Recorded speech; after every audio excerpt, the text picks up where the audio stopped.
حضرت بشر آفی رحمۃ اللہ علیہ سے سارا زمانہ پیار کرتا تھا۔ بغداد کا ایک تاجر کہتا ہے مجھے نہیں بابا اچھا لگتا تھا۔ ہمارا اپنا اپنا ذہن ہے نا، ہم کہتے ہیں میں نے جدھر ساری دنیا جا رہی ہے وہاں نہیں جانا، کہتے ہیں کہ وہ بابا مجھے نہیں اچھا لگتا تھا، حالانکہ سارا بغداد عزت کرتا۔ کیوں نہیں اچھا لگتا تھا؟ کہتے ہیں اس لیے کہ بابا نہ صرف فرض مسجد میں پڑھتا تھا، باقی نماز گھر جا کے۔ تو میں کہتا تھا اتنا ولی ہے تو باقی بھی مسجد میں پڑھے۔ کہتے ایک دن میں نے کہا جسوسی کرنی ہے اس کی، جو کہ اسلام میں منع ہے۔ کہتے حضرت بشر آفی رحمۃ اللہ علیہ نے جمعے کے فرض پڑھے، فرض پڑھ کے نکل گئے دوڑ کے۔ فرماتے ہیں میں پیچھے ہو گیا، میں نے کہا میں نے سنتیں چھوڑ دی ہیں پر اس کا پتہ کرنا ہے، سنت نفل بعد میں پڑھوں گا۔ کہتے ہیں حضرت بشر آفی جلدی سے نا ایک کباب والی دکان پہ گئے، وہاں سے کباب خریدے، اور میں نے کہا بوڑھے کی عمر دیکھو اور اس کے ذائقے دیکھو، اس عمر میں بھی کباب کھائے گا۔ اوئے ہوئے، مولوی کو روٹی نے ستایا تھا، اس لیے سنت اور نفل چھوڑ آیا ہے۔ کہتے ہیں تھوڑا سا وہ آگے بڑھے تو نان بھائی کی دکان سے نا نان خریدے۔ میں نے کہا دیکھو یار، دیکھو اس کے ذائقے، گرم نان کھائے گا۔ بہت سارے لوگ بغداد میں رات کی روٹی کھاتے پر یہ گرم کھاتا ہے۔ کہتے ہیں حضرت وہ نان اور کباب لے کے نا جنگل کی طرف مڑے تو میرے دل میں خیال آیا یار بڑا ہی اس آدمی کا عجیب ذہن ہے، یہ اب سبزے پہ بیٹھ کے یہاں موج کرے گا، کھائے پیے گا، اور سنت نفل چھوڑ دی، اللہ ہزاروں مرید ہیں۔ کہتے ہیں حضرت جنگل میں داخل ہوئے، تھوڑا سا سفر کیا تو کچی آبادی آ گئی۔ کچی آبادی، ایک کچے مکان کی ٹوٹا ہوا دروازہ، باہر سے کنڈی لگی۔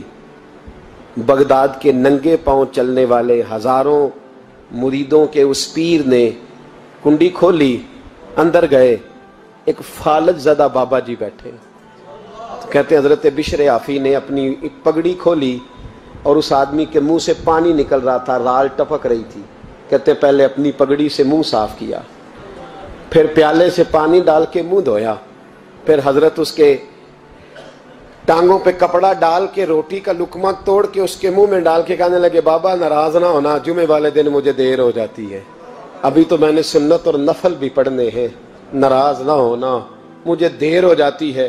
کہتے ہیں وہ بابا رو پڑا اور کہنے لگا بشر یار 14 سال ہو گئے تو روز آتا ہے، 14 سال، یہ 1 صدی کا قصہ ہے، 2-4 برس کی بات نہیں، 14 سال سے تو روز آتا ہے، میں پتہ نہیں کب تک لاش بنے پڑا رہوں گا، تو کب تک آئے گا؟ حضرت بشر آفی نے بابے کے آنسو پوچھ کے کہا بابا فکر نہ کر، آج کے بعد یہ جملہ نہ کہنا کہ تو میرے لیے بوجھ ہے۔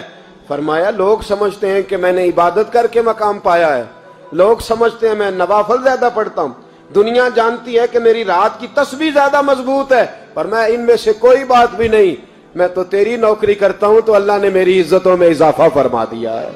سوچ ہی صاف نہیں، نظریہ ہی ٹھیک نہیں، فکر ہی ٹھیک نہیں۔ اسلام نظریے کا مذہب ہے، سوچ کا۔ مسند امام احمد بن حنبل کی حدیث سنی، حضرت انس بن مالک فرماتے ہیں جب انسان نے روزہ رکھا ہوتا ہے نا تو روح ویسے ہی پاک ہوتی ہے اس کی۔ میں نے یہ سوچا کہ کچھ باتیں ایسی کی جائیں جس سے تھوڑی سی سوچیں بھی تبدیل ہو، کچھ سوچوں کا وضو، سوچوں کا غسل، افکار و نظریات کی بھی بات ہو۔ ہم سمجھتے ہیں کہ شاید کثرت عبادت اصل ہے۔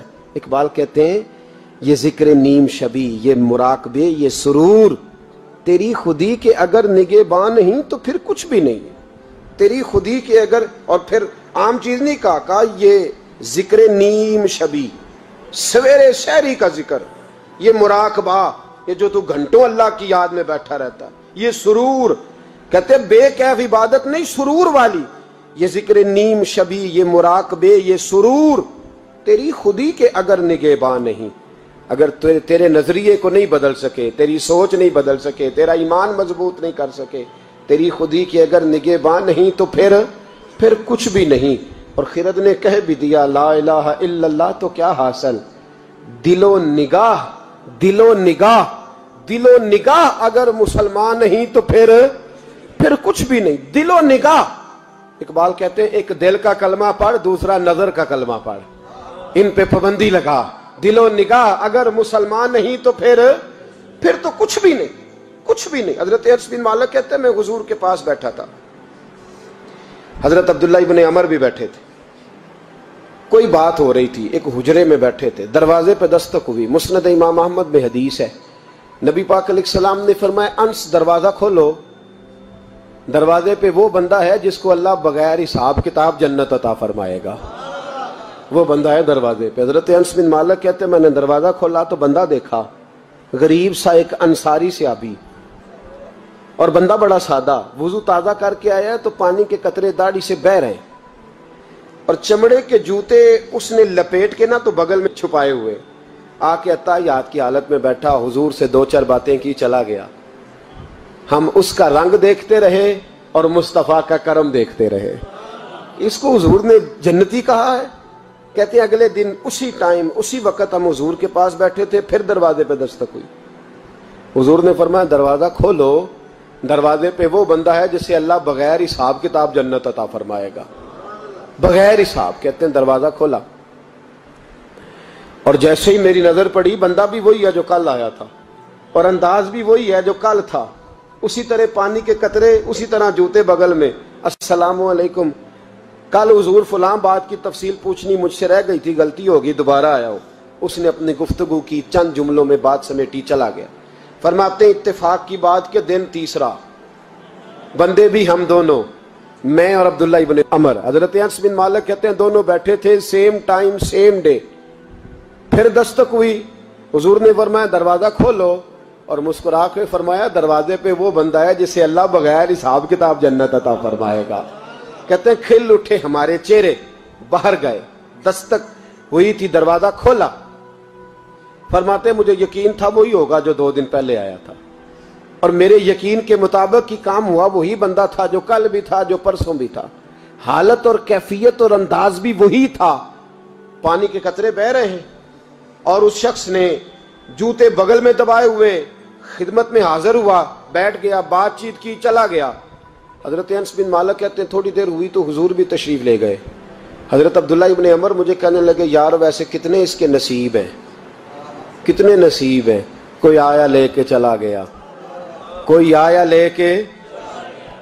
لے کے چلا گیا، کوئی عمر بھر بھی نہ پا سکا، میرے مولا تجھ سے گلہ نہیں، یہ تو اپنا اپنا نصیب ہے، یہ تو اپنا اپنا، اور نہ کسی کے حال پہ طنز کر، نہ کسی کے غم کا مذاق اڑا، وہ جسے چاہے جیسے نواز دے، یہ مزاج لطف رسول ہے صلی اللہ تعالی علیہ وسلم۔ کہتے ہیں ہم لوگ گفتگو کرنے لگے، عبداللہ ابن عمر مجھ سے کہنے لگے یار ویسے پتہ کرنا چاہیے یہ کون سا عمل کرتا ہے، پتہ کرنا، ایسے ہم نہیں پتہ کرتے کہ یہ بندہ بڑا چمک گیا، پتہ کرو کون سا کاروبار کرتا ہے، ذرا اس کی جاسوسی تو کرو۔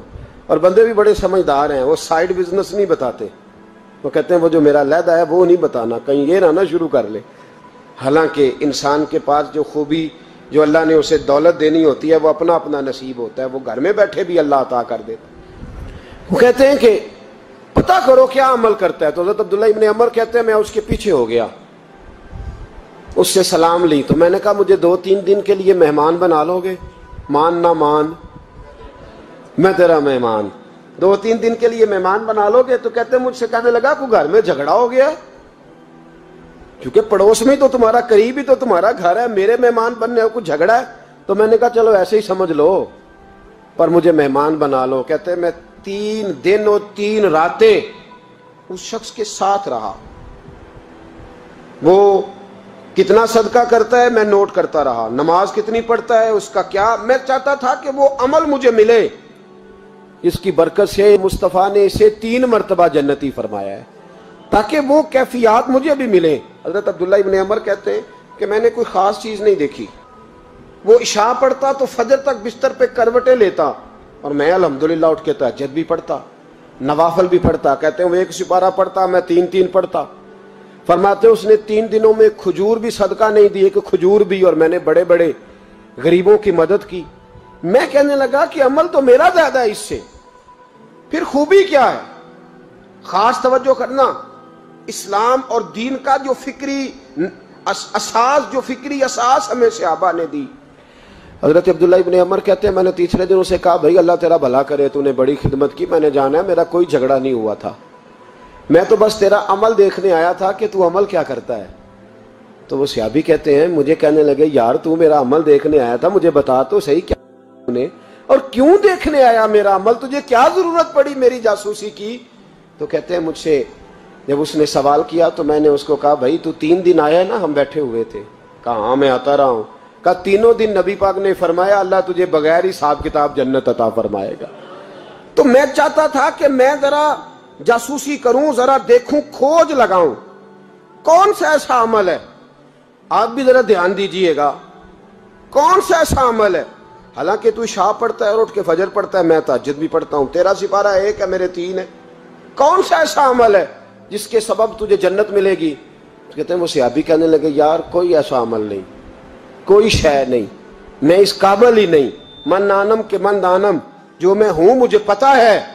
کہا پھر کوئی بات تو ہوگی, تیری مہربانی بتا دے, میں نے 3 دن 3 راتیں محنت کی ہیں, بتا دے. کہتے وہ کہنے لگے اگر تجھے بتاؤں نا تو پھر سن. میں جب رات کو سوتا ہوں تو اپنے دل پہ نظر ڈالتا ہوں, اور سویرے جب اٹھتا ہوں تو پھر اپنے دل پہ نظر ڈالتا ہوں. موبائل پہ نہیں, کنجی پہ نہیں کہ چابیاں کدھر ہیں, بٹوے پہ نہیں. میں رات کو سوتے ہوئے بھی اپنے دل پہ نظر ڈالتا ہوں, سویرے اٹھتے ہوئے بھی میں سب سے پہلے اپنے دل پہ نظر ڈالتا ہوں. فرماتے ہیں الحمدللہ میرے دل میں کسی کا حسد نہیں ہے, کسی کے بارے میں کوئی کینہ نہیں ہے, کوئی کسی کے بارے میں میل نہیں. میں اللہ کے ہر بندے کے بارے میں سوچ, نظریہ, فکر اچھی رکھتا ہوں. اور فرمایا میں تیرے بارے میں بھی عبداللہ یہی سوچتا ہوں کہ تو مجھ سے زیادہ نیک ہے. الحمدللہ اس وقت بھی میرا ذہن یہ ہے کہ انس بن مالک مجھ سے زیادہ پرہیزگار ہے.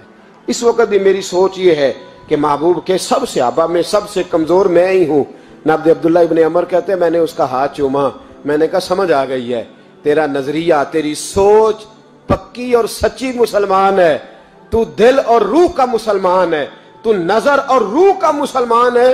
یہ سبب ہے کہ اللہ کے رسول نے زمین پر چلتے ہوئے بھی تجھے 3 دفعہ جنت کی بشارت عطا فرما.